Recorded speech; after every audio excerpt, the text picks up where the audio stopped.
Depuis 2021, Taylor Swift réenregistre ses albums et les revend à ses fans en les intitulant Taylor's Version. Les versions nouvelles et originales de ses albums sont essentiellement identiques. On peut donc se demander pourquoi Taylor a décidé de réenregistrer sa musique. La raison est bien simple.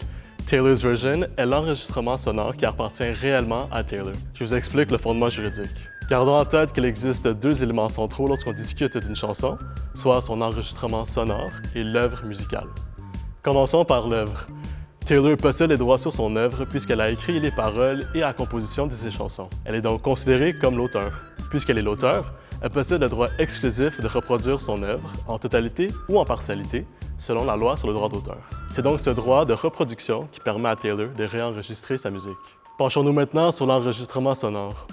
L'enregistrement en tant que tel des 6 premiers albums de Taylor appartient plutôt à son ancienne maison de disques. Ça veut donc dire que c'est cette ancienne maison de disques qui va percevoir une grande partie des redevances provenant de la vente des albums. Ça peut paraître surprenant qu'une artiste autant établie que Taylor ne soit pas propriétaire de sa propre musique, mais il faut garder en tête que ceci constitue un standard à travers l'industrie. En prenant le risque financier de la production de l'album, les maisons de disques deviennent alors propriétaires des enregistrements sonores.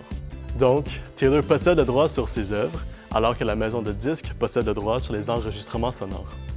Pour contourner cet enjeu, il existe toujours une clause de réenregistrement dans les contrats standards de l'industrie. Ça veut donc dire que l'artiste n'a pas le droit de réenregistrer sa musique avant l'expiration du délai conclu entre cet artiste et sa maison de disques.